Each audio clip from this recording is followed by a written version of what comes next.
Today, on A Word on Westerns, Tim Matheson. Let me ask you about that. You were in the last season of The Virginian and the last season of Bonanza. I killed them both. What the heck?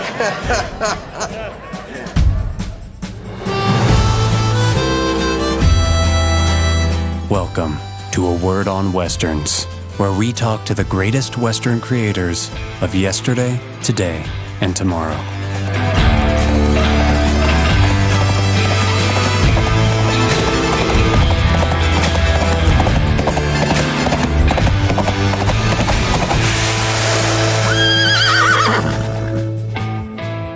Hey there. We're really glad you could make it. Hi, I'm Rob Word, and I'm part of the we who is glad that you all have made it to our show, A Word on Westerns. And I'm RJ Word, his son and producer of the show. So glad you're here. I'm glad to be here, and I'm glad that our listener friend is here. But, the other day we were talking about auditions, and you need something special to allow the people who are running the auditions to remember you, because they're looking at dozens, hundreds of people for a specific part. And looking back at your career, I was fascinated as a father, as a proud dad, when you auditioned to get into LACHSA, the Los Angeles High School for the Performing Arts. It's kind of like Fame. Yeah. And you had a great gimmick in your audition, because it was sort of like America's Got Talent. You're before judges, a panel in a theater. What was that gimmick that you had? It was about someone having spots. So I looked at the judges at the time and, very concerned, asked them, "Are you okay? What is that?" And walked up to them before continuing with the monologue. And it's one way to be remembered. Well, because that was the actual monologue. Yeah, that was the monologue. Tied right into it. They'd seen so many, they thought, well, this kid's really nervous. Well, yeah, you're breaking the fourth wall. Yeah. Well, and one of my favorite examples of that growing up is Laurel and Hardy. How? Oliver Hardy, always look into camera. Not that he's saying anything when he's acknowledging the ignorance of Stan Laurel in whatever scene is happening. But the love they had between each other. Classic. The on-screen Yep. ignorance. Well, as a child actor, child performer, to be put into the business, you don't know what your end goal is going to be, whether you want to be an actor or a director or even be there at all. And one guy who started to learn and pay attention to what was going on, even as a young person, is Tim Matheson. He's our guest today on A Word on Westerns. And man, did he have the stage chops of someone who has been in the business since they were a kid. Well, he was in an episode of Leave It to Beaver. He was the voice of Jonny Quest. I never knew that until later, because I didn't know who Tim Matheson was until later, but I do remember him being on the last season of The Virginian. Then it was canceled. Mm-hmm. And I remember him being on the last season of Bonanza. And then it was canceled. But what a wonderful... great track record there. Oh, I'm sure he's going to love listening to this and knowing that you brought that up. It was not his fault. Those shows had run their course, and he was also the son in a movie called Yours, Mine, and Ours of Henry Fonda and Lucille Ball, and he talks about that. Well, those are some pretty cool parents. But he also talks about being in the last season of The Virginian and Bonanza as well, plus playing cowboys on the back lot with Kurt Russell when they were younger in a series called The Quest. He's a big-time director now. He loves the business. He's always been, with his eyes open, paying attention in Magnum Force. With Clint Eastwood, he was one of a group of rogue cops in that movie. Well, I hadn't ever met Tim before, and he's not from my generation, as it were. But this guy knew how to tell a story, and it is always a treat when a guest is that engaging. I remember walking away from that interview going, damn, this guy's got it. And he does. He's got it. And I know that everybody's going to enjoy listening to Tim's stories because he can tell a story. And the audience was appreciative. And I'm sure out there in podcast land, you'll appreciate it too. Thanks, Tim, for joining us. Thank all of you for joining us today to listen to Tim's stories right here on A Word on Westerns.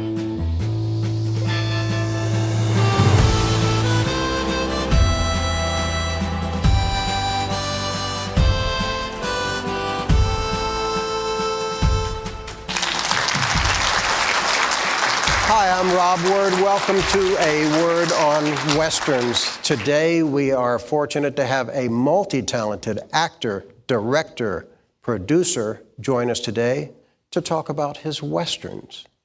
He made a lot of them. He came up as a child actor. He was the voice of Jonny Quest. We're going to talk about his work on the Virginian and Bonanza and other films. So please give a big hand to Tim Matheson.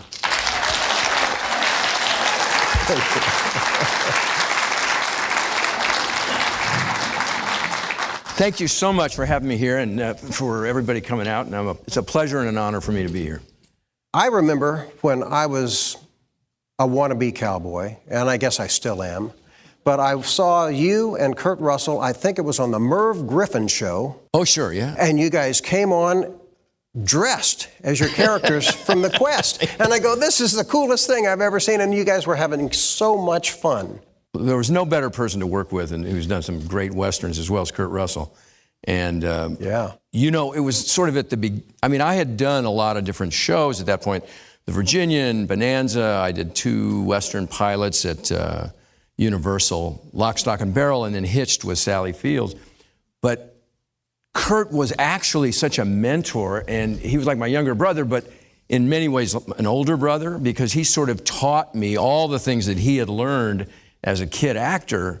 And things like, you know, he just said, boy, you work so hard, because I was studying acting at the time. And he said, you know, you give it your all in rehearsal and everything, and every run through, just relax and just, you know, walk through those rehearsals, just relax, and then save it all for camera. So he was always giving me a lot of information and advice about Well, acting. he had done as a kid that series, Travels of Jamie McPheeters, that I remember. Right. Ed O'Hurley and Charles Bronson was the trail guide. Right, for right. that. His first movie was with Elvis Presley, I think. I mean, he'd done everything, and is the coolest guy, and he was a professional athlete.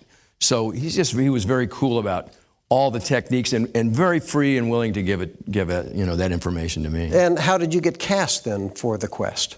Well, it was the best it's the typical actor story. It was the best and worst day of my life. I went to an audition in the morning for some pilot where they'd already cast an actor who nobody's ever heard of since. And he proceeded, I was supposed to rehearse with him for the second lead or something in the show. And he proceeded to tell me exactly how to read every line, what to say, how to say it, what to do. It was like, oh my God, it was just the worst experience. And then that afternoon, I was called over to, I think it was Renee Valente, who was the head of Warner's casting, in her office, and then all of a sudden in comes Kurt. So we're both sitting there. We don't know what we're doing there. But I guess we figure we're both up for the same part.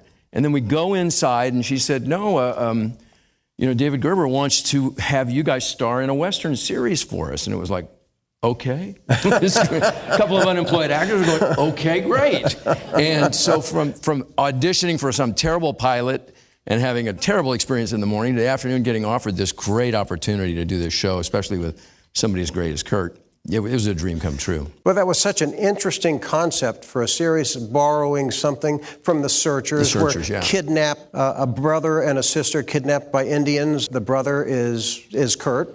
You're the other brother, raised back east as a doctor. Right. And you get together, hook up in the pilot episode, the TV movie. I guess the numbers were so good in that, they said, let's spin this off. Yes. And to hunt for your sister, which was a wonderful premise for the show. Yeah, it was great. You know, it was in a sense an anthology show every week, and we had so many wonderful people. We had Amanda Blake on there, you know, Morgan Woodward, and it was just, we had so many wonderful people. Dan O'Hurley, Michael, his brother, directed an episode. Keenan Wynn, whose son Tracy Keenan Wynn wrote the pilot. Oh, I remember Alex Corden won as Buffalo Hunters. Right. Oh, that was good. Eric Estrada. I mean, there were so many people that were on it. I mean, because it was really one of the last Westerns that was on the air, as I recall. And so we had them all come through. Well, David Gerber had been doing the anthology Police Story at the time, which was a big hit for Columbia. And then The Quest, I guess he had clout to do what he wanted, which was a Western. Yeah. You'd already come from a couple of Western series, of Virginian and Bonanza. In the Bonanza opening, I know that David Canary must have been so pissed off because it's got Michael Landon riding in on a horse, and it's got Lorne Greene probably standing next to a horse in the opening credits. And here comes David Canary in a buckboard, but then you show up on a horse and you do some running Pony Express mount. You know? That probably wasn't me. Well, there's some hot stuff, though. Yeah, all of us want to be cowboys. Well, you know, Kurt and I used to stand around the back lot over at then the Burbank Studios, but Warner Brothers, because it was for Columbia. And, you know, and that in those days, there was always a back lot, Western Street, you know, and we would stand around on a Friday night, we'd be working late, and we're going, I can't believe we're getting paid for this. I mean, this is what we did. I grew up in Burbank. This is what we did every Friday night anyway, and now we're getting paid for this, running around shooting guns and, you know, and climbing around, pretending, you know, it was just a dream come true. Kirk, it seemed like to me, because he was raised by the Native Americans, he got to do most of the action, and you're like helping some pregnant woman. Yeah, I'm always delivering a baby. So, yeah, it's great. Was that frustrating, or? A little, but I mean, you know, it was just so much fun to work with those guys, and all our buddies were the stunt guys, and you know, they just show us how to do this trick or that trick, and let us do the stunts. So it was great. I mean, because when I started acting, I hadn't really studied anything, and when I went into the Virginian, and I got the Virginian because I'd played a character on Adam 12 who was a guy from Texas, a kid from Texas who had gotten high on LSD, stolen a horse, and was going to ride it back to Texas from LA. So the Universal executives liked what I did, and so they said, well, put him in the Virginian. So I got added to the cast of the Virginian, and that was really sort of that was the beginning of my training. And of course, the Wranglers all taught me how to chew tobacco. And drink. It was universal, right? Yeah. And they didn't tell me not to swallow the tobacco, but I learned that quickly. Now, one of our favorites, and he was a dear friend, Doug McClure on the Virginian, Trampas. What was he like? Well, Doug was a character. And, you know, he at that point, he kind of liked to party a little bit. And I do remember a few days I'd come to work and Doug wasn't there.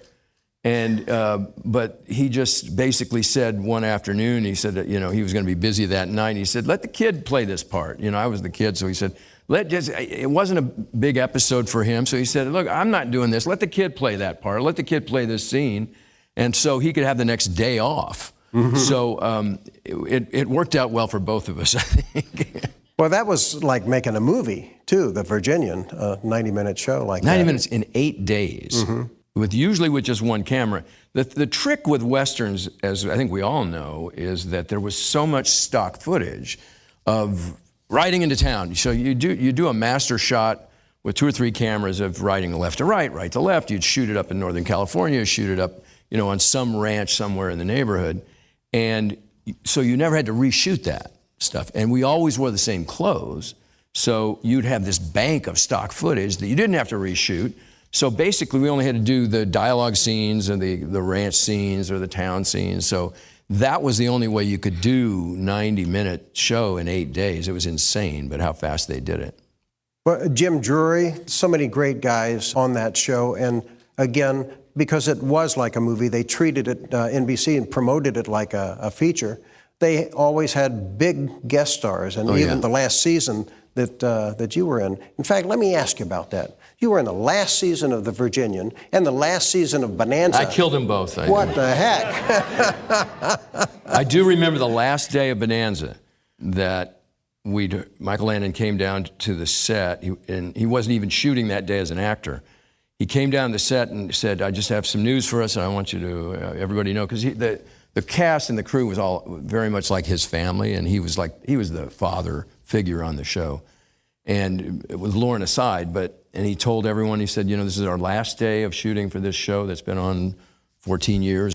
And he gave a very somber speech. Then when the day's work was about to be done, I think we'd had one shot left, Michael comes back with an NBC or KNBC, then local news crew, and spoke to the camera on the set. He just was saying, it's the last episode of Bonanza, and Michael landed here. I just want to sign off, and this is how the show's going to end. And he'd been rigged with a pull line, a jerk line.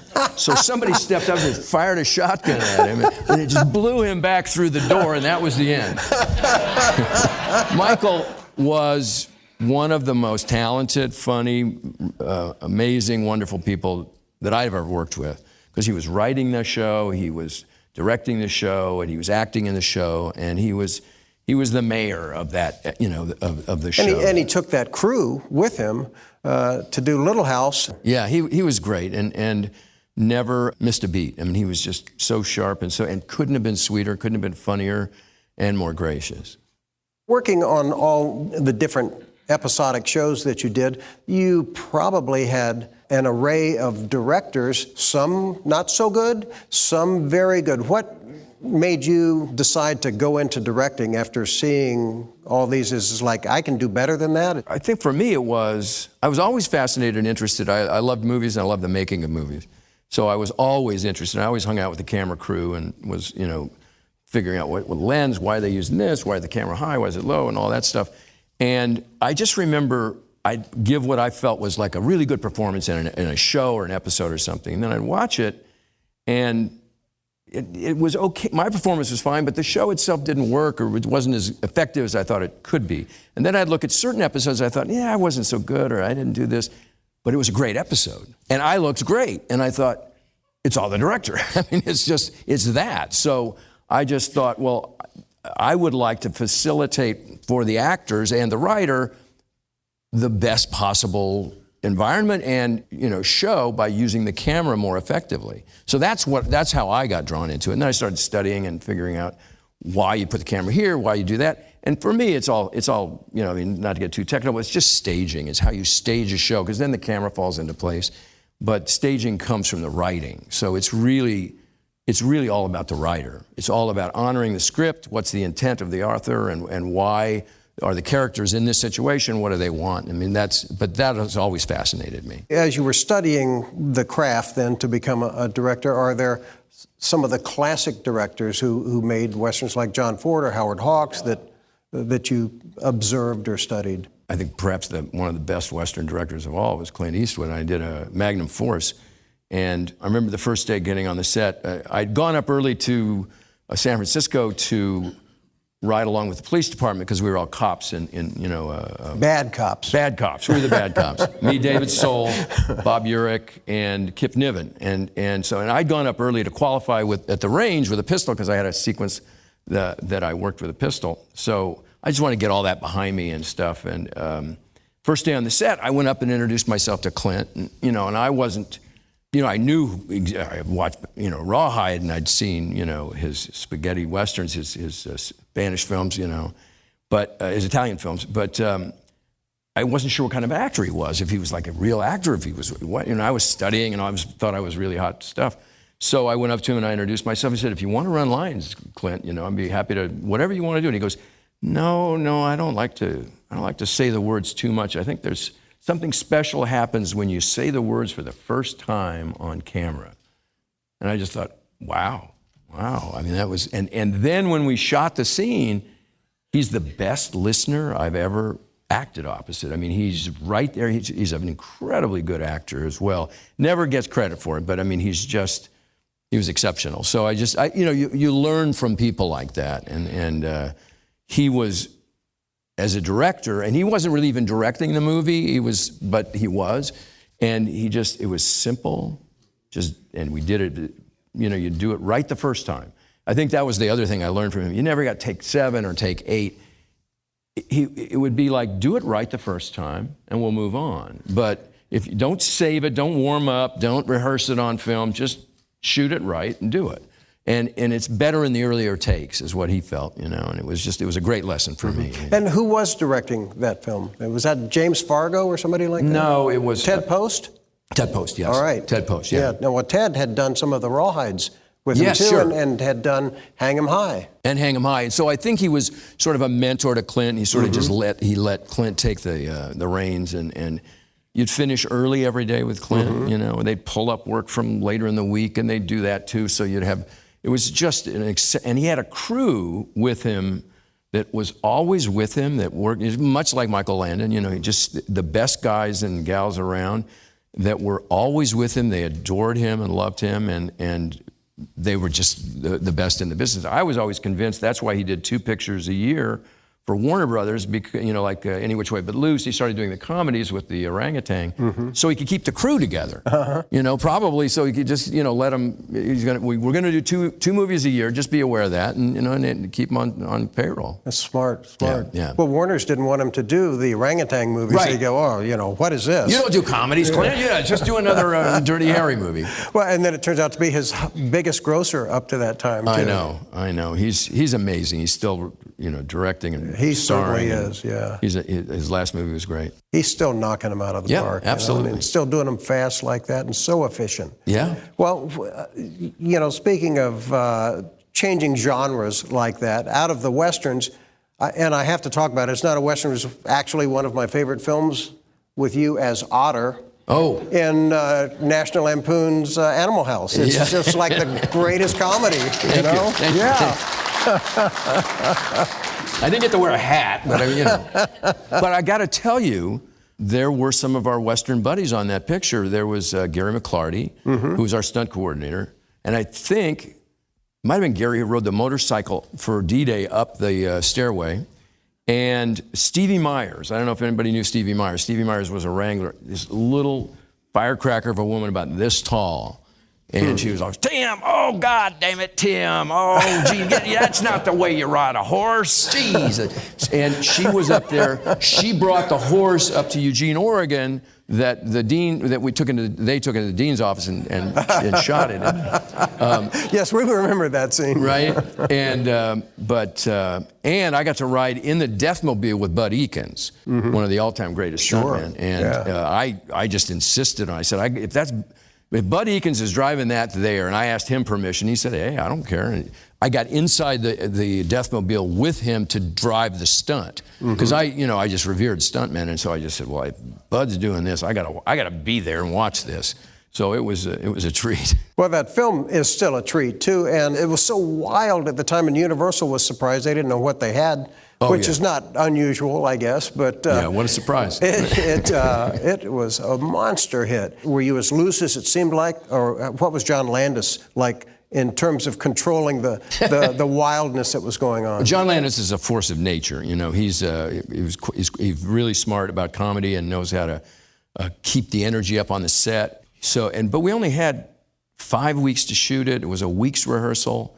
The rehearsal was only for the Deltas, the fraternity that I was in, and so we came up a week early and really didn't rehearse the script. We just sort of hung out together and bonded, and Belushi was there, and we stayed pretty true to the script. We improvised just slightly, a little bit here and there, but mostly it was the script. We stayed true to that, and they sent a TV crew from Universal, and a bunch of the guys on the crew I already knew because I'd spent 4 or 5 years at Universal working with everybody, you know. So it was like old home week, and they wanted a TV crew because they could shoot fast, and we only had 5 weeks because they didn't think this movie was going to work, and they only spent $2.5 million on it, I think. And we just cranked it out, and they wouldn't let us print more than one take, so Landis just wouldn't cut.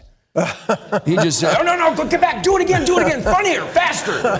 And so we get back in and do it again. He goes, all right, good, cut.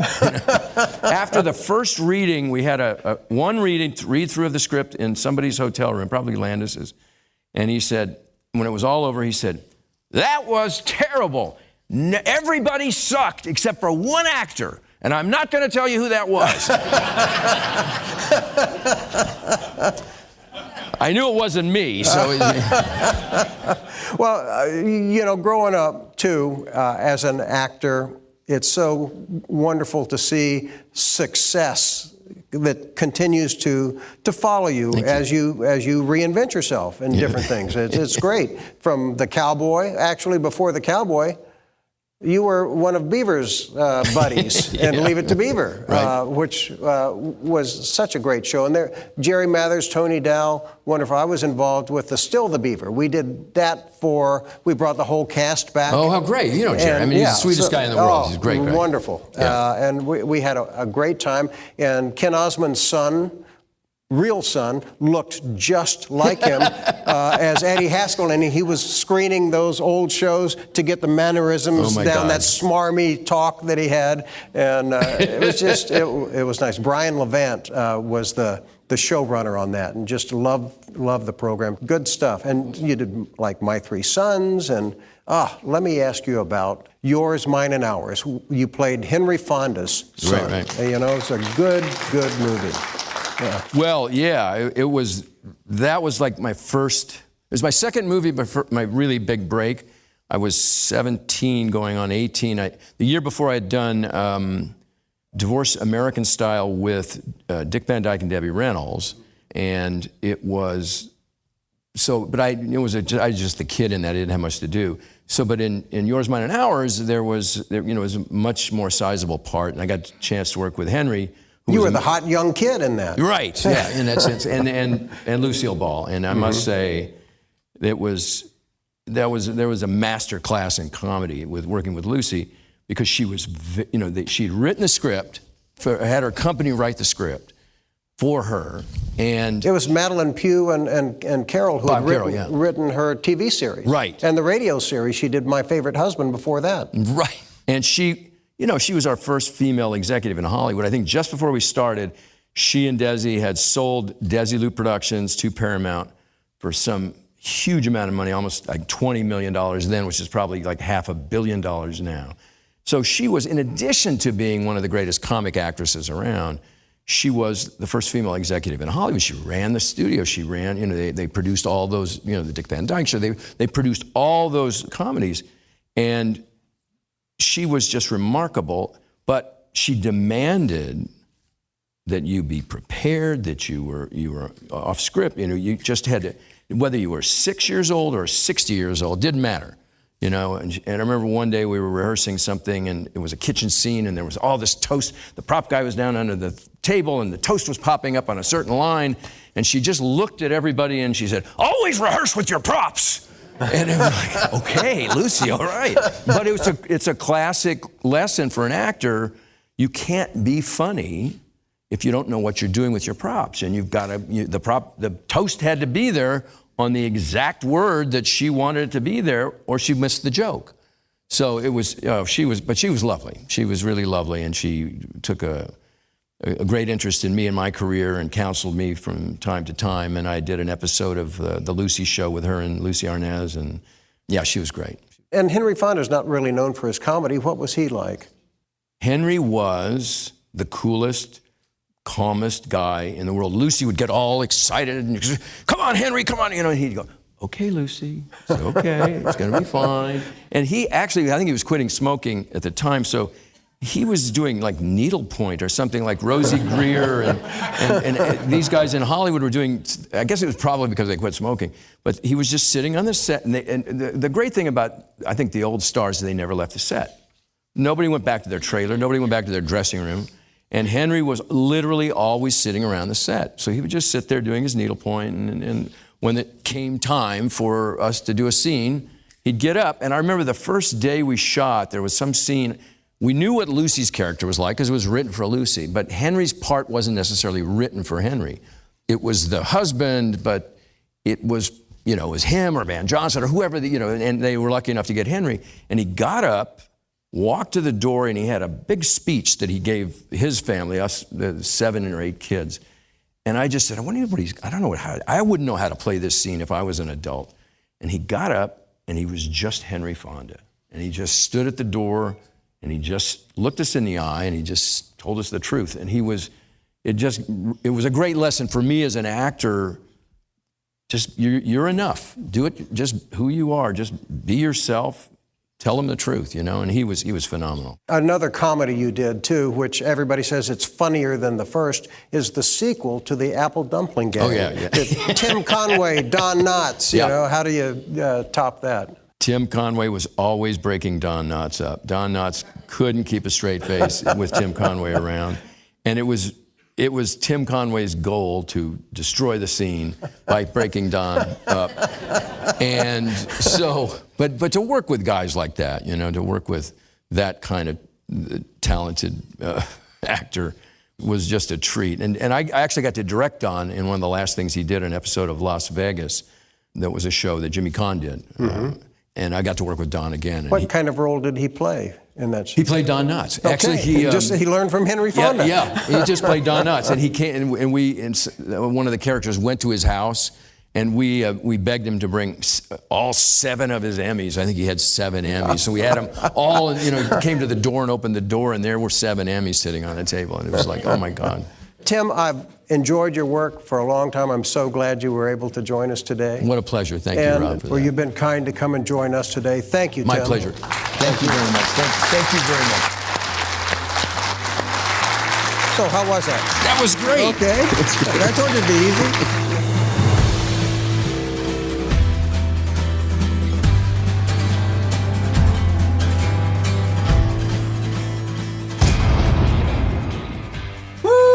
Yeah. Hooray, Tim. He's so insightful for him to have noticed what Henry Fonda was doing and then also to absorb what Clint was talking about as a director. He has it all. Tim had the looks.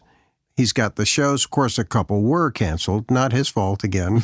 But anybody who was in Animal House, in my book, they're in one of the funniest movies ever made. And Tim could tell the funny stories that brought that all back to me. I want to run out and I've got Watch a list. Animal House. Yeah, Animal House and Yours, Mine, and Ours and Magnum Force. I want to go catch all these shows with Tim, and especially The Quest, because The Quest was a forgotten program in color, hour-long, starring Tim and Kurt Russell. Well, I know what I'm going to go try and find to watch tonight. What?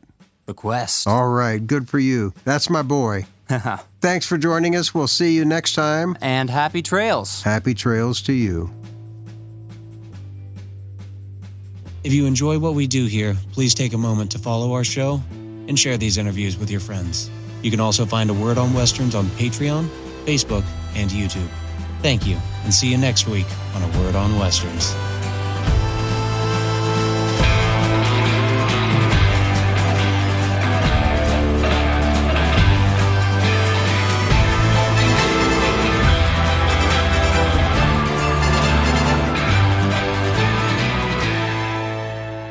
A Word on Westerns is produced and hosted by Rob and RJ Word. Edited by Alex Lockett and Bohr and Ebor Dro. Location audio is provided by Richard Reagan. Sound design by Alex Lockett. A Word on Westerns theme song was composed by Karel Pasoda with additional arrangements by Shipwreck Music and RJ Word.